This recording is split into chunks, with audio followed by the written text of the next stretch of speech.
My mom created a fun way for us to learn the most important rules of life. Yah's command. With Yah's Big 10 commands, we get to see His what's best for us. Keep Yah first. No graven images. Don't take Yah's name in vain. Remember Shabbat and keep it holy. Honor your parents. Do not kill. Mr. and Mrs., don't cheat. Don't steal. Don't tell lies. Don't covet. This changes everything. Get your set of Yah's Big 10 commands at Big 10 Designs today.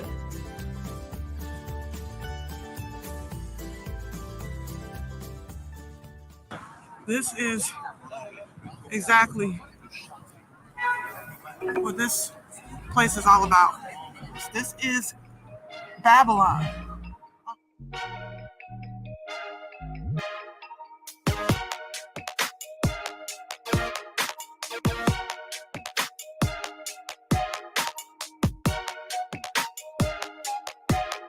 Right?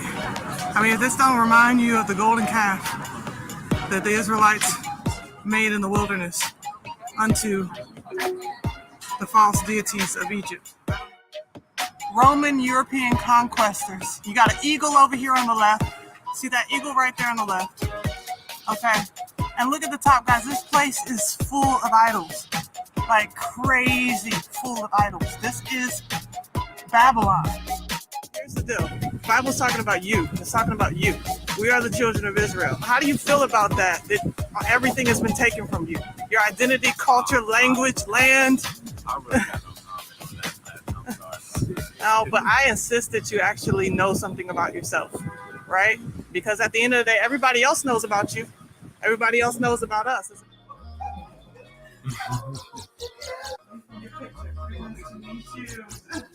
Yes, we believe our kumbaya as Yah has heard our cry.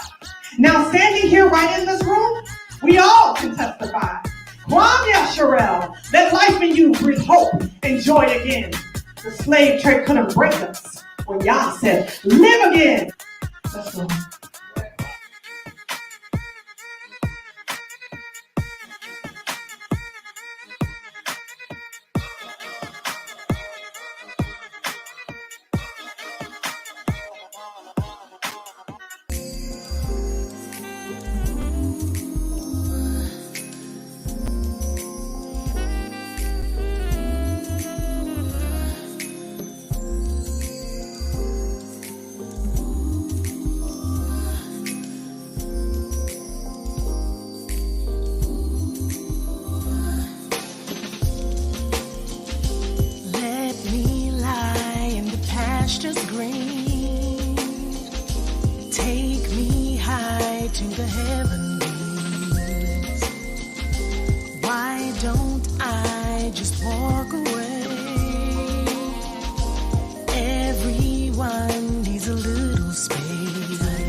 Ain't that what we're supposed to be doing today, family? Present with the Most High is my relief. Hallelujah.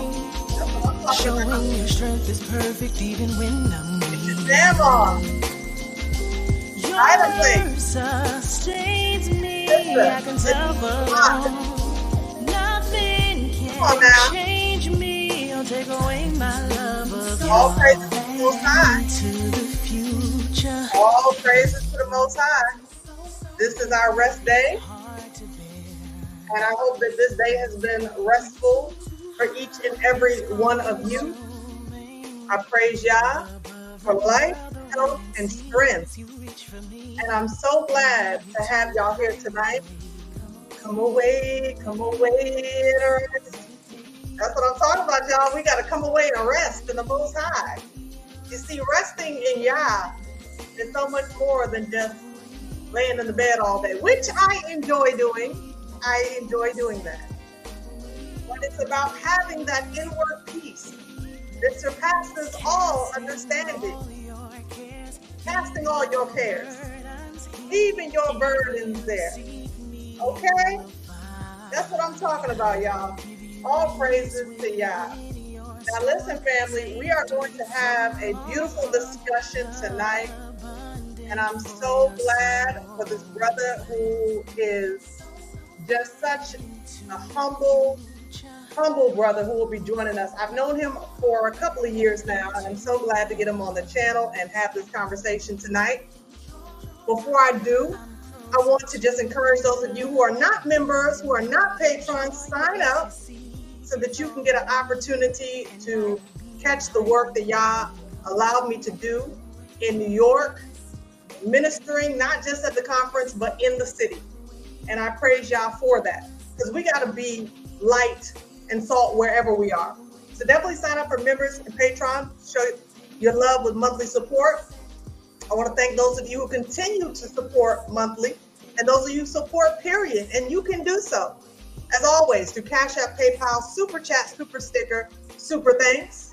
And I appreciate all of you for all of your love and support. So with that in mind, I'm going to give a shout out to the family. All right, we got agriculture in the house who will be joining us tonight. All praises to the Most High, agriculture. Brother Timothy, peace and blessings to you. Glad to have you in here as always. This journey, shalom, shalom. Glad to have you in here. Thanks for being here tonight. Got Sister Tamara in the building. Peace and blessings to you. Got Brother Clifford. Shalom, shalom. Got Yvette Rivera joining us from Brother DB's channel. Peace and blessings to you. Got Sister Nia Zeki up in the building. Shalom. Peace and blessings to you, my dear sis. Brooke Queen up in the house. Shalom, shalom. You know she's going to tell you off the jump. Get them thumbs up. Get them thumbs up. All right. We got Brother James Smith. Shalom. Peace and blessings to you. Got Sister Deborah in the house. Peace and blessings to you as well. And cannot forget Sis Omiyah in the house. Shalom, Mishpaka. Peace and blessings to you. And for those of you who will be joining us later on, definitely get those thumbs up. Get those thumbs up, because tonight's conversation is going to be beautiful. And with that in mind, I'm going to go ahead and welcome in my very special guest who will be joining us tonight, Brother DB of Elephant Man Podcast Network. What's going on, my brother? How are you tonight? Shalom, blessings to everyone that's in the chat. Blessings to everyone that's going to be listening to the replay. And blessings to you, Sister Shonda at large. I thank you. I think we've known each other for 4 piece and a biscuit. I think it's been 4 years or 3 years going on 4 years, I think. It goes fast. You say 4 piece and a biscuit. Now, you know, you getting us hungry over here. We over here like, oh, man, I didn't give me some Popeyes. No, I ain't had Popeyes in 4 years. Matter of fact, I can't even eat like that no more. But my brother, I am so glad to have you here. Listen, you know, you shared the work that you are doing, and we're going to talk about that tonight, because you are doing amazing work. Peace and blessings, Sister Ruama. All right, so let's get it started, because see, like, must have been about last year-ish sometime. Many of y'all who don't know that Brother DB, he was our first like ministry leader, okay, for Ashanda at large, and we were doing the 714 fellowship. Now, I don't know, you know, some of y'all are new to the platform, but we've been at this for a while. And we had the 714 fellowship, and Brother DB was leading the 714 fellowship. So we had a small WhatsApp group, and bro, you were sharing about, you know, the work that you were doing in the realm of agriculture, growing vegetables and such in the group. That, and I was like, oh, that's cool. That's cool that you're sharing that. But what I want to know, what made you get into this whole industry, if you will, with agriculture? Yeah, so basically we was at I was at a men's conference or whatever, and you know, I'm praying to the Most High Yah. It might have been like 4 or 5 years ago, probably like 5+ years ago, and I was just trying to see what kind of business I should get into or venture off into, and he showed me a food truck. I'm like, a food truck? what? But to make a short story short, he was showing me about growing the produce, growing the fresh fruits and vegetables. I always liked to grow food, but I wasn't really serious with it. And I'm telling you, some people say, well, you got a brown thumb and all that. When we put stuff in the ground, I'm telling you, it'd be so much stuff we had to give it away. That's why when people say, oh, it's a shortage, it's far from a shortage. Okay. It's so he pretty much showed me a couple of years ago, and I just started working on it. And it started off on a small little plot and some raised beds. Then in ground, indoors, because we got a short growing season. Because pretty much after October, snowfall is pretty much done. But you can grow inside as well. Herbs, you can continue to grow herbs. You can grow from kitchen scraps. There's a lot of different things you can do. So I'm always a student. I'm always learning. But the Most High Yah was just showing me that we got to be able to grow our own food. That's why the whole thing with the grow culture is growth, health, and collective sustainability. And so we help each other out. That's amazing. And you know what? I'm going to be honest with you. When it comes to this conversation, this is not the conversation that comes up enough in our community, right? Because we're talking about, things from an eschatological point of view of things to come, right? So we're constantly focusing on what's going on in the culture, the history that got us to where we are, but we're not talking about sustainability. We're not talking about being able to help ourselves in this present moment, right? To be able to understand that we as a people, we are so entwined into the system. Honestly, guys, I want you to do me a favor, because this is going to be participatory tonight. I want you to tell me in the chat section, which one of you guys, put a 1 in the chat if 90% of your food comes from a grocery store, or put a 2 in the chat of 90% of your food comes from your own hands, what you have made. Do me a favor and put that in the chat. Let's see what we come up with. Because I know for a fact, for me, 90% of my food, if not more, comes from the grocery store. Okay. So we got a lot of ones, right? So ones, what we say, one is your food comes from the grocery store. This is where your food is coming from. Okay. So we're constantly talking about, all right, we got 1 here. Sheila Garland, she says 2. Okay. Brother Charles says 2. That's what I'm talking about. See, that's beautiful. And that's why we have to have these conversations. I know, Ruama, I know you put your hands in the soil, though.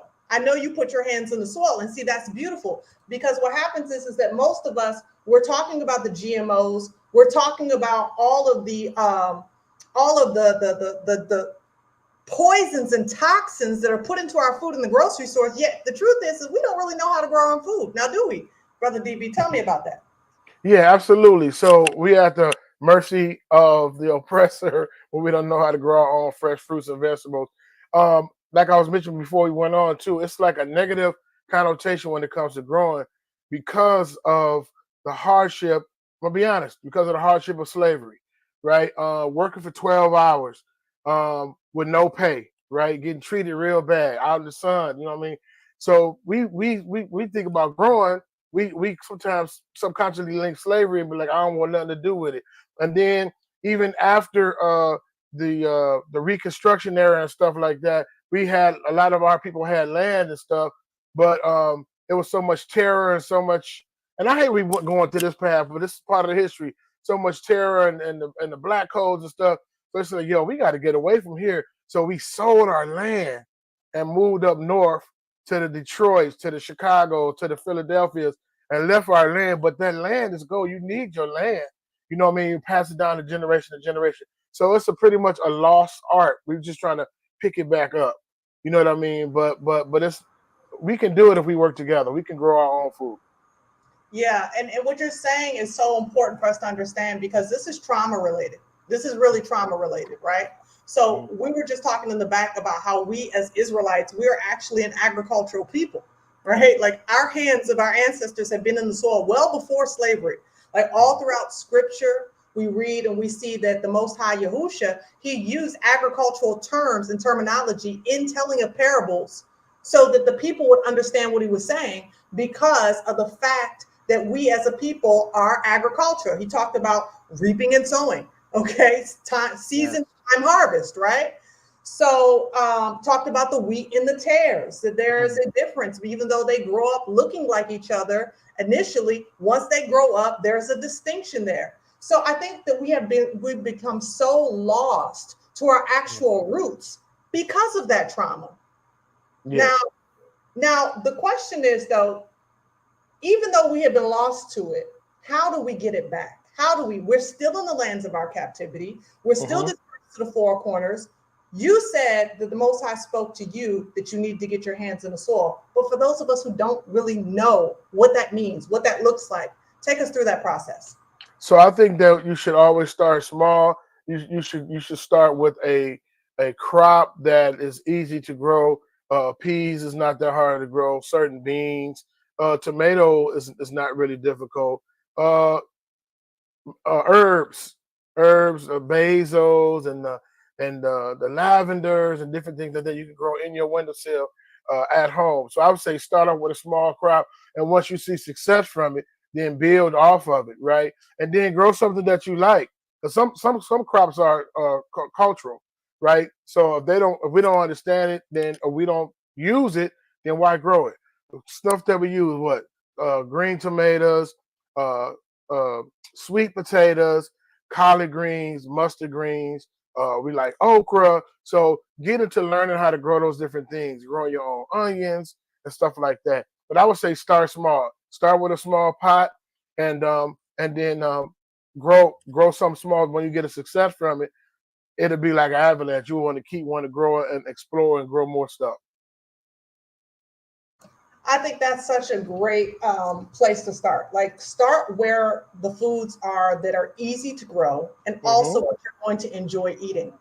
Because Absolutely. I think the thing is that what scares us sometimes is that because we've been so stuck on all of these carbs and GMO foods, we've become addicted to it. So it's almost like we don't really know what we like. We don't even really know how real food tastes anymore. What are your thoughts? When you're in the garden and you're picking out food that you have actually made with your hands in comparison to what's in the grocery store, tell me about just the taste factor alone. Absolutely. Hands down, it tastes totally different. It's nothing like picking your own salad, cutting your own lettuce, going to get a tomato, getting some onion, cutting it all up together, getting the cucumber off the vine, washing it all. It just tastes totally different because basically a lot of these fruits and vegetables are shipped from all over the country.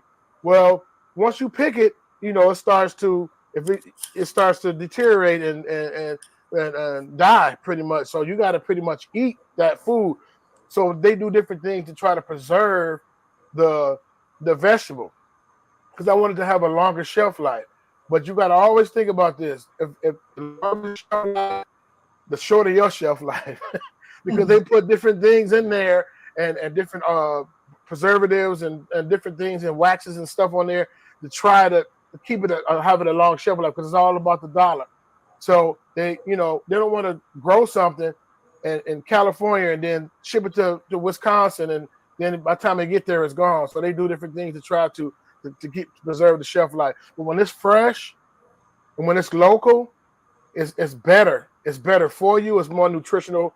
It has more nutritional value in it, and it doesn't take that long to go from ground to table. You see what I'm saying? You want a short distance, and I think that's one of the main things. Is it's long distance. Some of the stuff be like made in Mexico, and it's all looking all crazy and brown, and no shade on Mexico, no shade on Canada, but the further away it comes from, the quality is lower, and those are the things that go to our community. Yes, and we're going to talk about that too. But listen, you did not just set out to make this a DB project. You didn't set out to just make this a just you and your household project. The Most High used that seed, if you will, to spur you onto something so much greater. And what I want to do is I actually want to share what this whole thing that you are doing is about: agriculture. So everybody, I want you to take a look and see the work that Brother DB has been doing directly in his community so you can see how Yah can use you as well. Let's take a look at this video. Fresh food is growing in Gary, Indiana, and it's being farmed by teenagers. As Fox 32's Joni Lem reports, healthy choices are taking root. 10 years ago, the leaders of Progressive Community Church heard a calling. They were to start a farm in Gary, Indiana.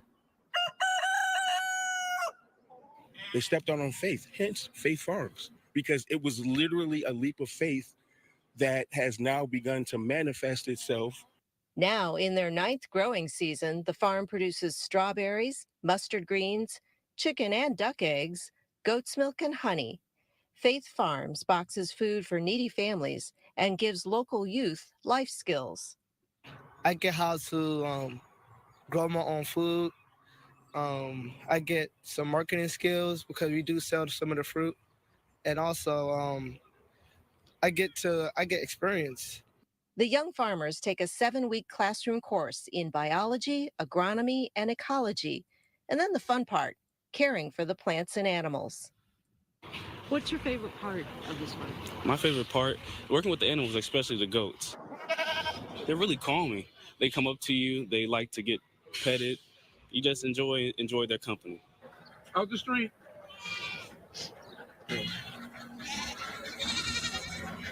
Get a chance to feed the ducks, herd the goats, feed the chickens, right? And then also, as far as putting plants in the ground, learn about permaculture, learn about conservation and saving and environmental issues. The farm runs on solar power, produces feed for the animals, and cultivates hope. Honestly, it's just about the sense of community that you get with doing all of this. You meet new people every season, and just like learning how to cooperate with others and learning how to take those skills and take them to your own family, your own community.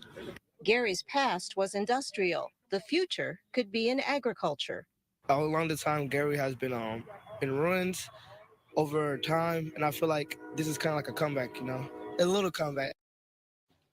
Oh, I know, so great. What a special program they have there. Joni is joining us live now. Joni, is it true you heard the goats and then went over to check it all out? You heard them going, ah.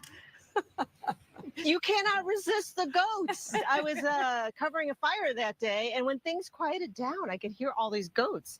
And then Minister Kevin Cobb was out there, and he said, I'm just waiting for my teenage farmers to get here. And that's when I said, can I come over and see? And he took me on a tour of this just little urban plot right there in Gary. But don't sleep on them. They've also got hydroponics, solar power. They're making honey. They're providing fresh food to the neighbors. It's a great organization. But those goats, they just got me. I couldn't resist the goats. Big fat hens, ducks, you saw in the video. So all this livestock, plus the wonderful crops that they're making. That rooster is a ham, if you ask me. Oh, that's great. Don't you love when you just run into such a fascinating story? I'm like the goat morning reporter on the goats. Yeah, right. There you go. There you go. I love that.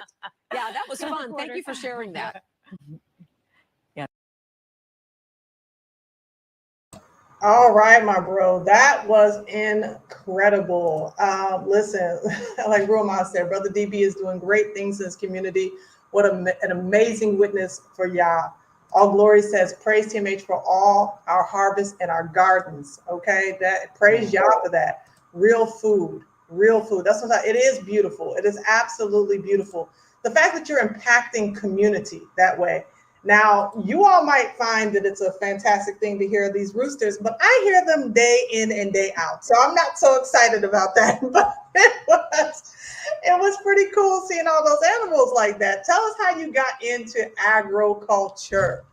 Okay, so agriculture. So, one of the things that they used to talk about was do it for the culture. So, so once I started getting into agriculture, it's a play on words of agriculture. So it's a grow culture. So a culture that grows spiritually, mentally, and physically. So that's basically what it's based off of, grow culture. And it's really about community, because that farm is on Faith Farm, and also Pastor Cobb, and a lot of different people, right? So we got just different people with different backgrounds coming together. The Gary Food Council. So it's not no one man band, one man show. It takes a community growth, health, and collective sustainability. So I'm a cog in this whole wheel.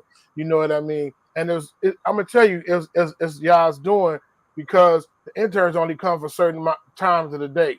So they go from 9 a.m. to 12 noon, and so it just so happened this the day that they was coming out there. Fox News is out there for something else. They was out there covering a fire a block over, and they heard the goats. So then the news lady said, "What's going on over there?" They said, "Oh, we got a whole farm going on." They're like, "Oh, we got to come over there and talk to y'all." So it just so happened that we was about to start our shift. The fire was put out already, and so she was there. So they didn't actually come to the site for us, but Abba Yah set that up to get that like that. It's amazing. Man, that is amazing. That really is. I mean, to make such an impact in the community that he stopped the reporter to say, no, this is a real story. And it's so important, right? Because oftentimes when it comes to our community, the news is reporting on everything that is negative, everything that is wrong. But herein, we're talking about something which is feeding the community. It's supporting the youth. It's teaching them food science, which is incredible.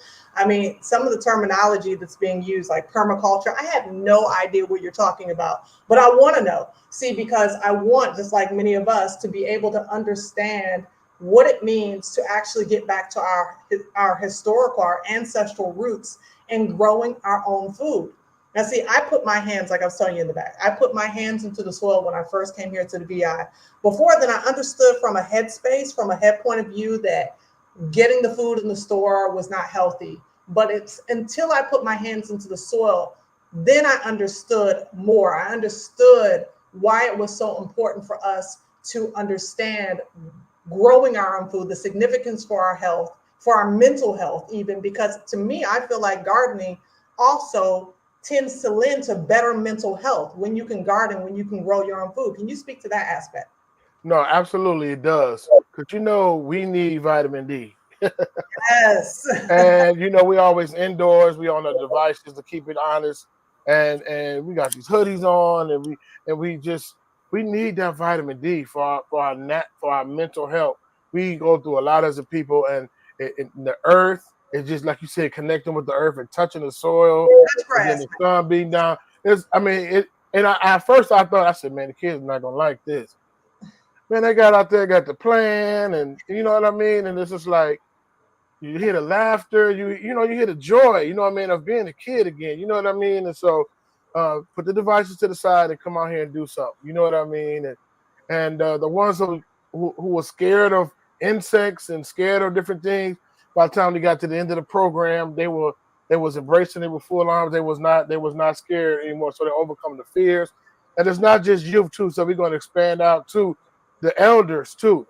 Because a lot of times in this society, we just say, okay, see your mama, see your papa, and you roll them into a senior citizen home, you know what I mean, and watch the clock. No, they have so much value. They got so much just wisdom, right? So the youth is strong, the elderly got the wisdom, and so the goal is to bring both of them together so they can share stories. So the youth can learn from the elderly, the elders, their wisdom, so they can pass it down and not take it to the grave, right? You know how that be. We got a recipe and it'd be awesome, right? But then when Big Mama passed and transitioned, she that recipe goes with her because the nieces and the nephews they didn't go into the kitchen with her and learn that recipe, right? And so she can't pass it down because all we got is memories of that recipe. Right. Yeah. So what we got to do is bridge that gap between the youth and the elders, the wisdom of the elders, so they can pass it down from generation to generation. And that's powerful. That is powerful. And we don't really look at things in terms of that, like passing down to our youth all of the recipes, and not just even passing down that quality time that we need, right? Because we're so technologically driven. And my son, he came to me, he asked me, he said, Mom, what do you think the world would be like if we didn't have technology for 3 months? I said, a much better place, a much better place. And I said that because we have become so dependent on these quote unquote smart devices that has made us dumb. It has forced us to not think. And on top of that, what I know, which has happened to us, is that we are not even aware of all of the healing leaves that are around us, right? So the Most High said that he put the leaves for the healing of the nations. And yet we don't even know that something that's in our backyard could be used for medicinal purposes.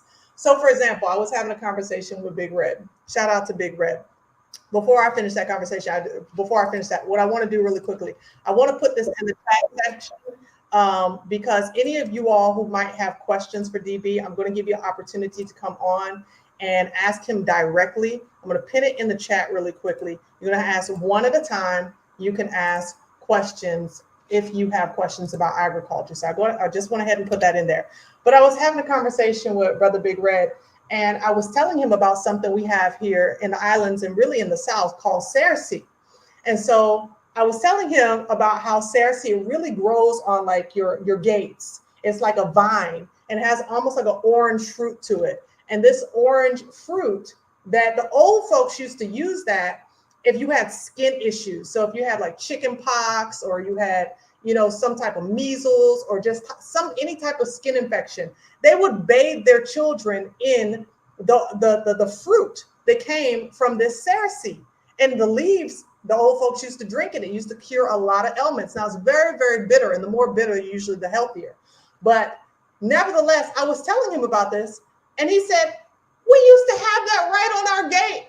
And my dad used to cut it off of the gate, thinking it was just garbage, thinking it was nothing, had no idea. So if you had a skin infection, let's say you had like some sort of scab or wound that you had on your body, that cerasee fruit could heal it so much faster, and it was right outside, and we did not even know that that had medicinal purposes. So a lot of things are in the ground, or in the soil, even weeds. Some weeds can be used for medicinal purposes, but we'll never know, right? Because we've been so disconnected from the soil. Can you talk about that? Man, that's amazing you said that. One thing about this space is you're not just the teacher. You're a teacher and a student. You're always learning. You're always learning. That is, to your point, the medicinal purposes of burdock root, the medicinal purposes to dandelion, the medicinal purposes to mullet. So this stuff grow. A lot of this stuff is just growing plantain. It's just growing around, not plantain the banana, but plantain broadleaf. So it's growing all around you, like you said. And so I pick up this book and I'm looking at it. I'm like, wait a minute, comfrey. Wait a minute, borage. I'm like, hold on a second. Tell them about comfrey now. See, because y'all don't even understand the significance of comfrey. That right there, that's my right there, bro. But to my point is, like, even with a mullet, I walk past it, and it's called, they tell us it's weeds, get some weed killer, get rid of it, don't worry about it, because they want you to, I don't know, in the long run, want you to buy the pharma kill. Because if you can pick it up around you, you know what I mean, and turn it into a salve, or turn it into some kind of tincture or something, then you won't need to go as much to the drugstore and buy a lot of the drugs and stuff like that. Now, I'm just not learning about the different medicinal flowers, but it's growing all around us, and we walk past it and we pull it up, and we say that it's no good because they tell us it's no good. To your point, and so we just throw it away. Okay, it's terrible, and then we go and we put these tar-based products in our system. And if you ever notice, we get one bottle and then we got to go get another bottle. Next, you know, you got a whole bunch of bottles on your nightstand, and you only went for one thing, and now I end up with 8 bottles because this and that, you know what I mean? So it's never really healing you. It's never really the remedy, right? And a lot of times they don't want you to be healed of that stuff, man. And I'm not going conspiracy theory, but I'm like, why would you tell me this is no good? In the hood, people walk past it every day, and it has so much value to it. But we just think it's just a weed growing up wild. We don't know what to do with it, right? So what we have to do is learn it and say, I'm telling you, I said, man, I've seen that somewhere. And I went growing up out of the ground, seeing a whole mullet. And I asked, can I have it? Yeah, sure, take it. Man, took it and made some tea with it. You know, it's good for your digestive system and different things like that, and respiratory system and different things. So I'm learning as it goes on too. But a lot of value around us. The Most High says seed time and harvest time. It's not a shortage. It's not a shortage. It's so much abundance that they have to create a shortage.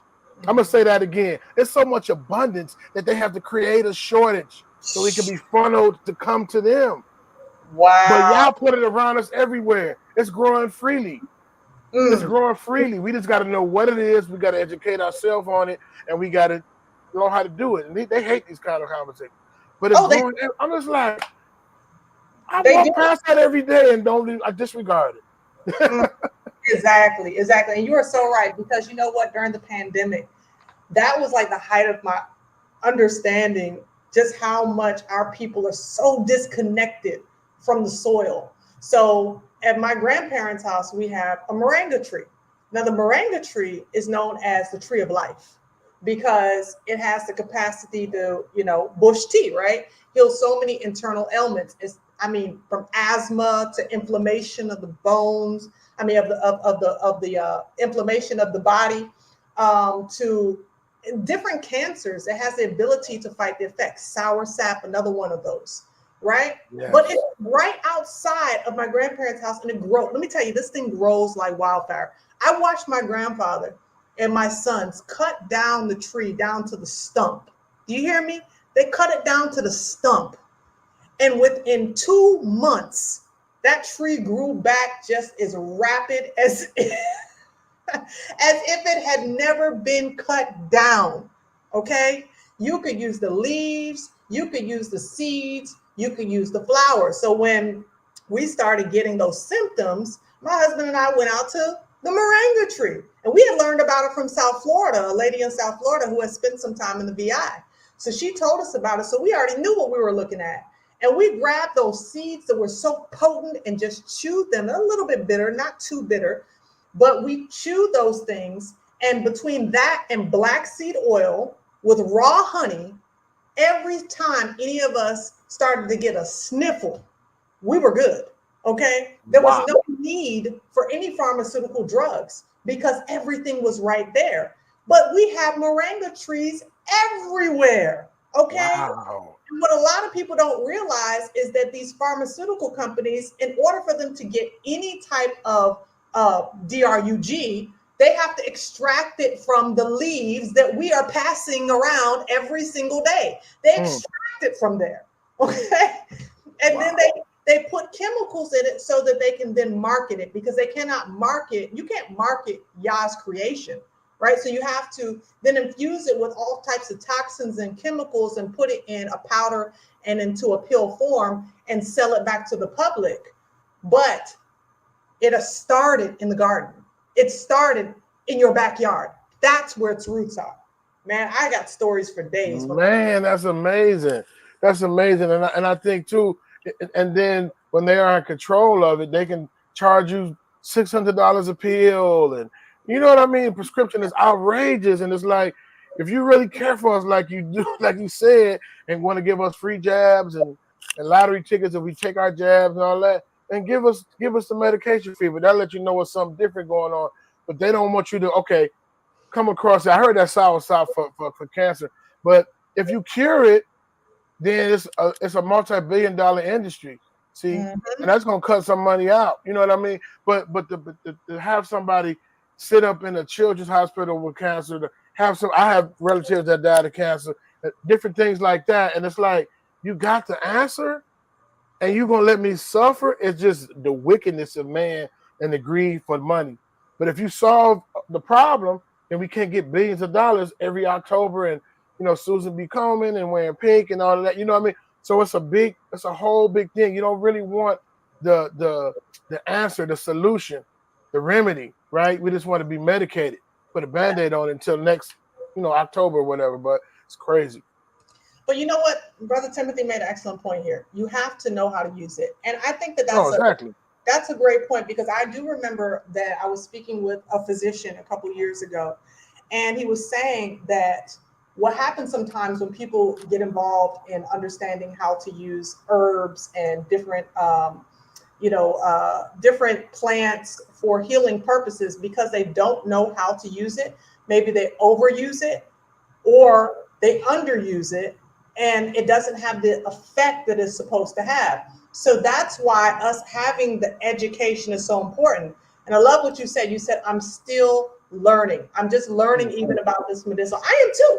I'm literally just, there are certain things that I'm like, okay, I know, and that's my go-to. But there's so much that I do not know that I want to know. And when I look outside of my house, the small plot of land that I have that we're going to be doing like an herb garden in, if we can get these darn iguanas and chickens out of our yard, then I'm looking forward to being able to get into the soil. But we do have to learn about this because we have been so disconnected from the knowledge of self, the knowledge of the land, the knowledge of soil. So how long would you say the educational process would take in order for, let's say, the beginner, the simple guide to the beginner and learning how to grow something as basic as, let's say, herbs? Actually, those are really the easiest.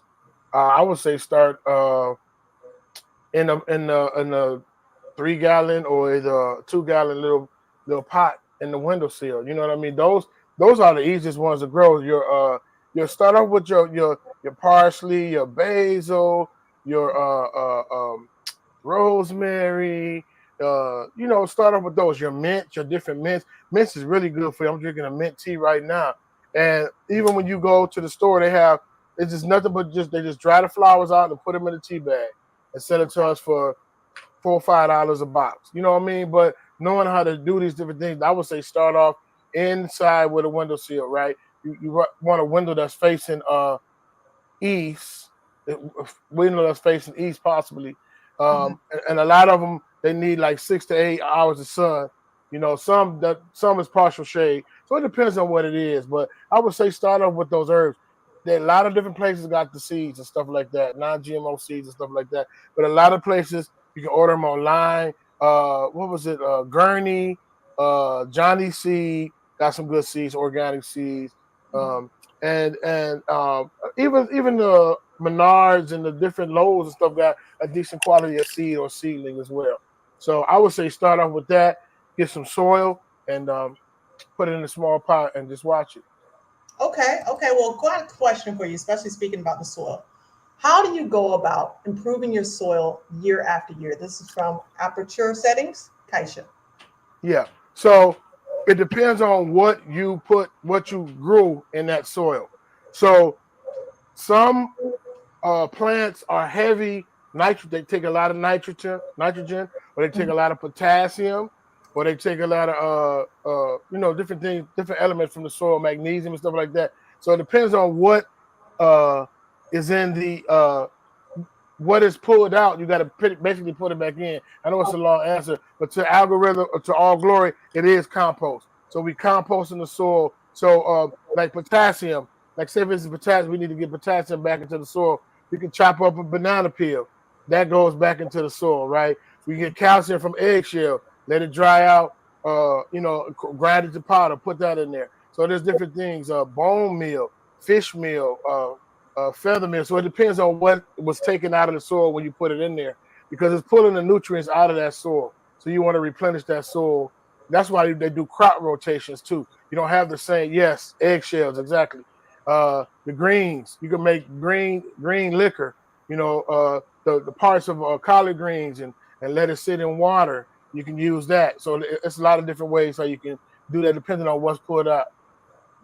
Yeah. Wow. So you want to replenish the soil for next year, and then you want to rotate the crops so it don't pull out twice. So if I got 2 raised beds, if I do collard greens in this raised bed, next year I want to bring the nitrogen back.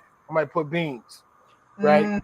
And then I'll put the collard greens in the next one. So it's called crop rotation. It's a lot of little different things that we're learning about, but we try not to put the same crop in the same area twice if we can help it. Now, some people got small plots. They can't, so I got a whole backyard set up as well.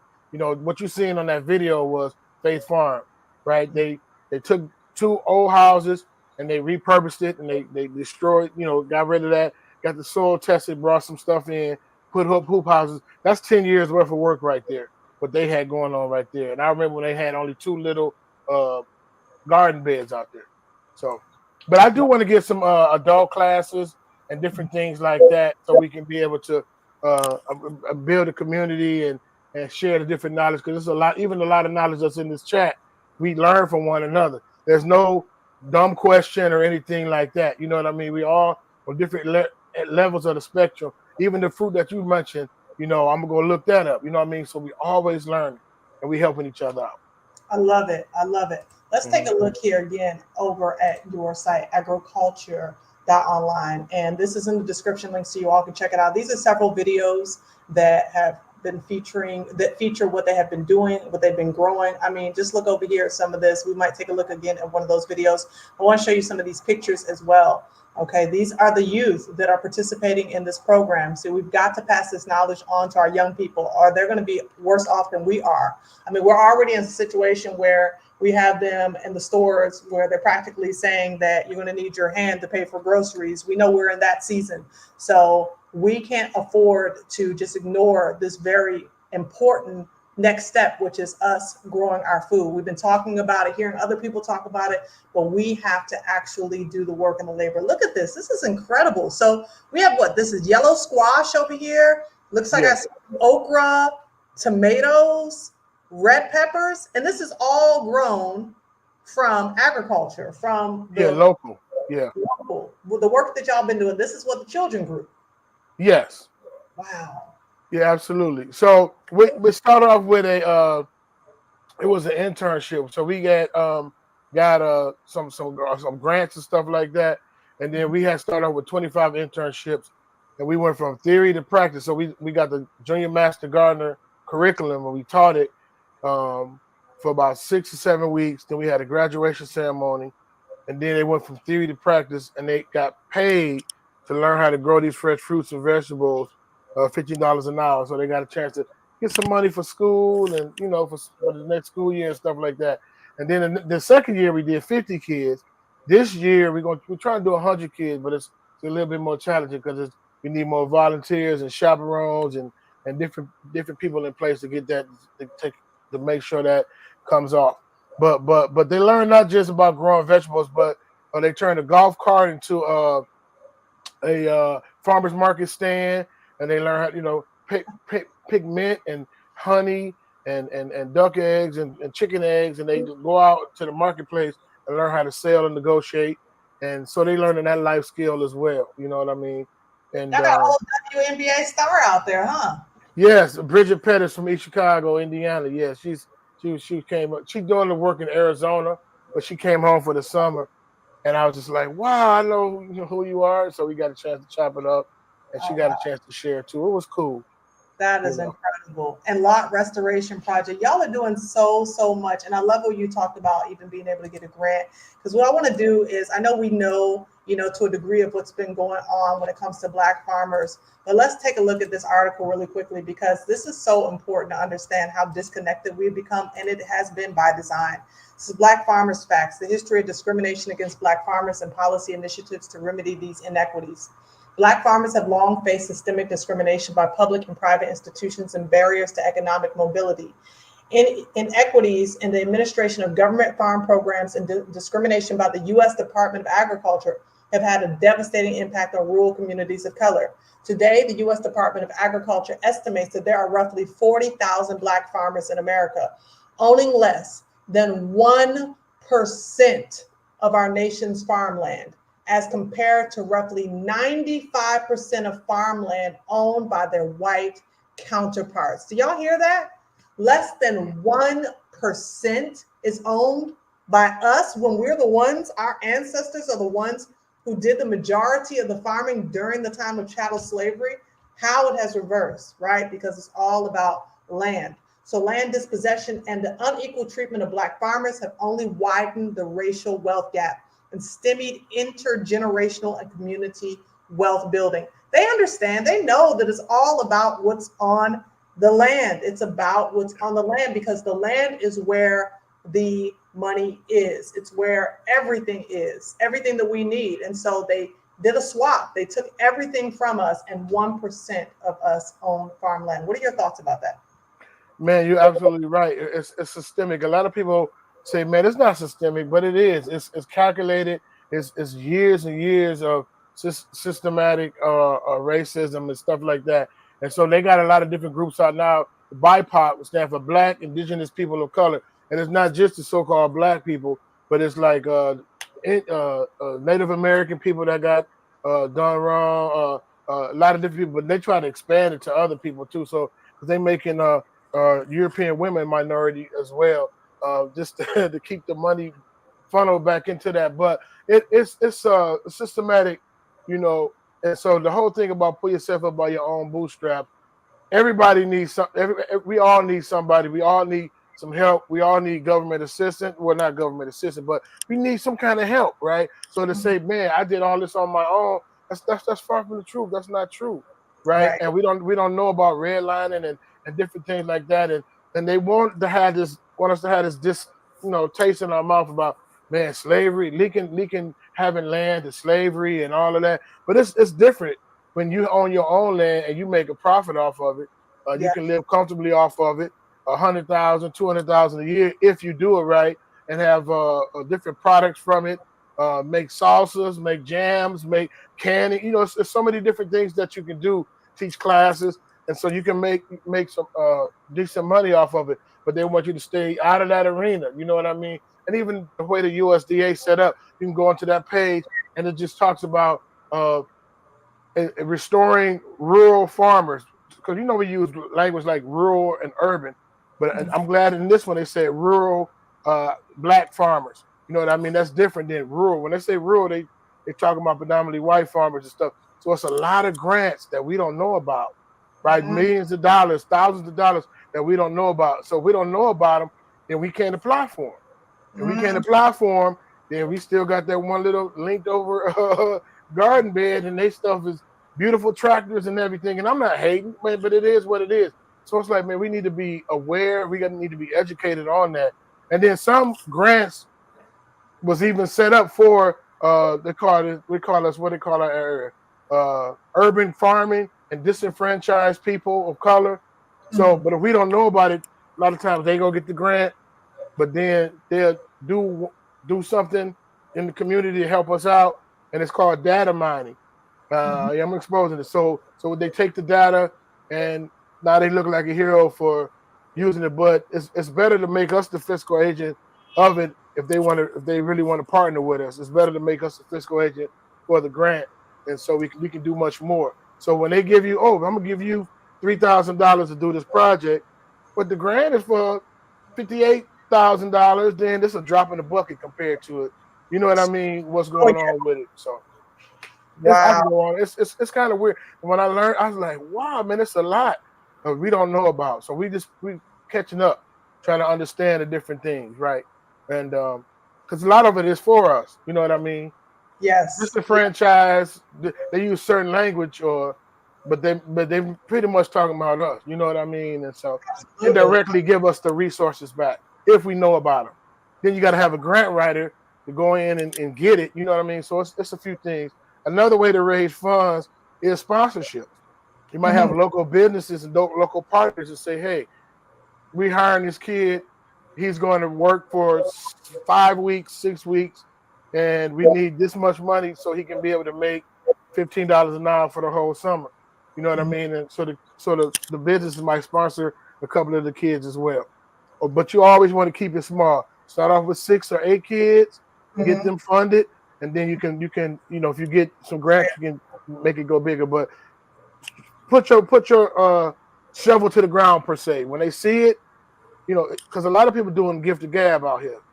Yes. But if you actually say, look, this is what we did. We did this with 8 kids. Now we can do this with 28 kids, but we're gonna need more resources. Yes. And then they say, okay, we'll hook it up. We'll work with you. You know what I mean? So It's interesting. Absolutely. Yeah, actually, my son participated in a very similar program here in the VI during the summer. And a lot of our, cool. yeah, see, we don't even realize these programs are available to us. So, a lot of times parents are thinking around this time, what am I going to do with my child during the summer? Am I going to put them in some sort of camp? This would be very good to look up in your local city where you are. Find out what type of programs that are similar with agriculture, teaching your child how to be able to get their hands in the soil. Because you don't realize today that may be exactly what you need to rely on tomorrow when the grocery stores are closed, right? Yeah, absolutely. I'm just saying, we need to be proactive. We really need to be proactive because a lot of times we talk about prepping and that's great and well.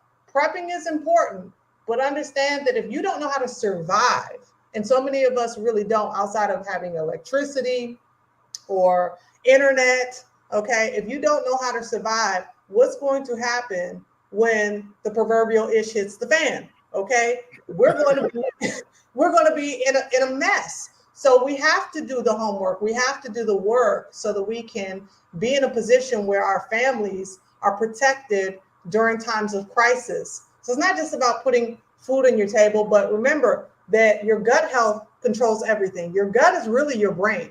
So if you're not feeding your brain something that is active, which is coming from something that is real, then we're going to be dull in our senses and we're not going to have a clear mind to think about what we need to think about during those times that we are currently in and that will get worse.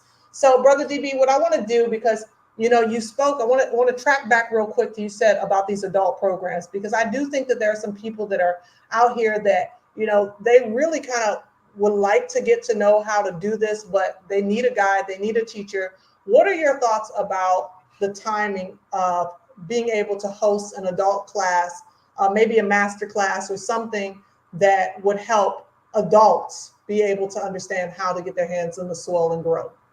Absolutely. I would love to do that. I definitely would want to do that. We're working on a few things right now, but one of the things that we got to pretty much do is put it on our own platforms. So, we're getting different things built. Of course, we're going to have a YouTube presence and a Facebook presence and an IG presence and a TikTok presence. But like they can tomorrow be like, not share your information with half of your people. So we need our own platform and stuff like that. But I definitely want to do that. I definitely will carve out a day so we can do that, either once a week or bi-weekly. And we can definitely get in there and have some real life success stories, right? Because everybody had different phases. Because some people are like, look, I just want to learn how to grow. Other people are like, I've been growing, but I want to scale. I want to be able to go to market other than farmers market. And others I want to have a what's it called? Second product is called I forgot what it's called. I can't even think of it. But when you take your somebody put in the chat, when you take your goods and services and make another product from it. I can't think of it. So if you got all these extra tomatoes, you want to make salsa out of it. Somebody put in the chat what it is. But I definitely want to do that. Definitely want to keep up and chat with everybody and see what's going on with that. Beautiful. I'm gonna set something up. But to that grow culture online, if they go into that sign up for the mailing list, the name and your email address. But make sure you put your name that is on the YouTube as well. So you put your real name if you want to, and then this is T Dizzle or whatever. And then I know who this is, you know what I mean? And then send me an email, and then I'll let you know when these different things coming out. So I got different books coming out, ebooks coming out. Got a book on cayenne pepper for free. So I, book on dandelions, book on lot of ebooks that's coming out. I'm learning about, and so I want freely receive, freely give. So I give a lot of that stuff to you guys as well. But go on there and sign up, and we'll be able to get going. That's incredible. You've given us so much information. We didn't even get into the definitions. As a matter of fact, really quickly, I'd like you, before we get ready to say your final words, I'd like you to give us some definitions. I heard the word permaculture. I saw hydro. What is that word I saw on there? Hydroponics. I get a lot of drug jokes when they say here hydro. Maybe Both those and harmony. Hi, Joe. Like, no. What is some of this So terminology silly, man. mean? What is permaculture? Okay, so permaculture is pretty much, so we got perennial and annual plants. So the annual plants is once you grow it and into the season, it's done. Perennial means that the plants come back.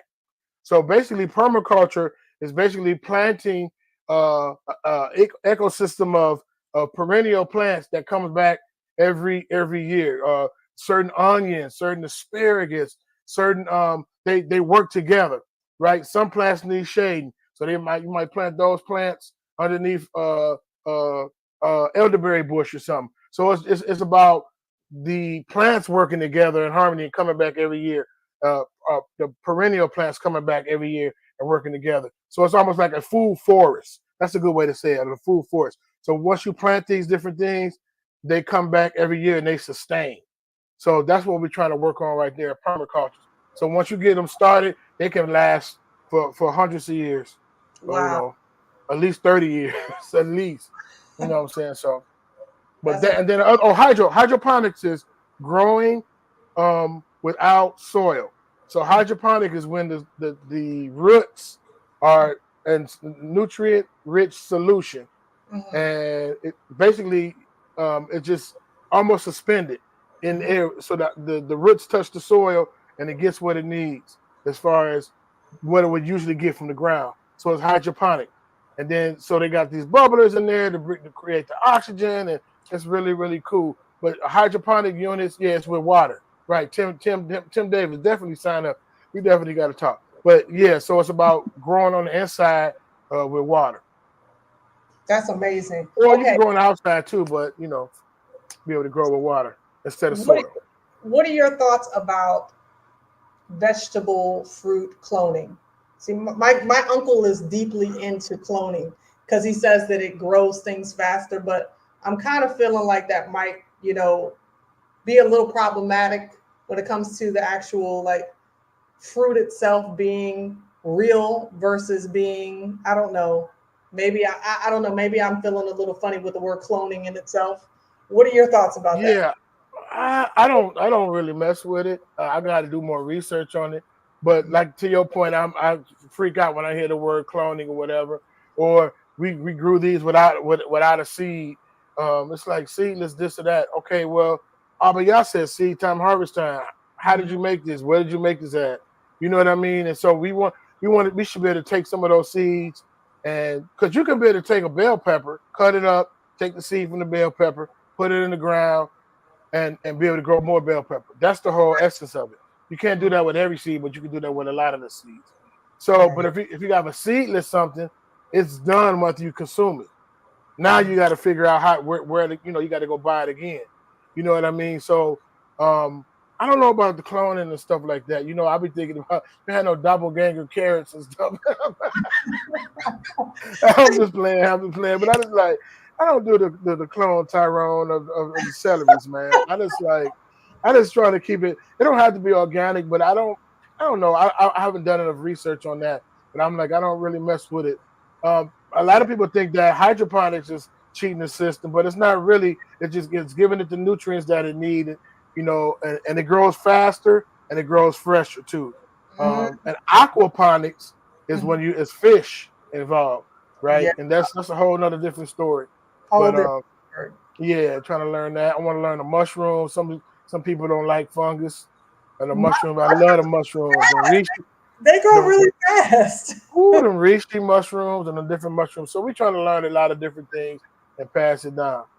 So Tim says, have you tried electroculture using copper rod wiring stacks? Man, I am looking into that, and I think that is cool. I think I want to get in. I'm on 2 electroculture groups on Facebook, so I'm in there as the novice, and I'm just looking and seeing what they're doing. And they got stuff wrapped around here, and I'm like, what in the mad scientist is going on in here? But it's cool though. I'm like, man, this is interesting. You know what I mean? And to the point too, I like to stay in the bounds because a lot of people use a lot of stuff for alchemy. right? Like sorcery and witchcraft. And I'm not saying that's what that is. So I always ask Abba, is he cool? Because if it's not cool, I don't have to go over there. But you know what I mean? Because a lot of people in this space, be like, I can make a powder and throw it in your face. I don't make no powder and love potions and crystals, and I don't do all that. If anybody get into that, we're not with that. We for the Most High, yeah. You know what I mean? But that electro culture, I'm looking into that. I told you I'm a student as well. I'm definitely looking into that. 78 Vets, do you grow any microgreens? Microgreens is the easiest thing to grow. I know I said the mints and but I think microgreens might be the easiest thing to grow because they come up within 10 days if you grow them right. I love them. 10 days? That's about it? 10 days, 10 to 12 days, because they're little shoots. Yeah. They're like little shoots. You can use them as garnish. If you cut enough of them and put them on a sandwich, they're just great. So that's a good way to start too. A microgreens is a 6-figure industry too if you can scale it up. You can scale it up. We got a sister in the Gary Food Council. That's what she do. All she do is microgreens, right? And she got a contract with another group, and so she getting her microgreens in the schools and stuff. So that's what you really want to do. You want to, if you be able to produce and get into schools, be able to get into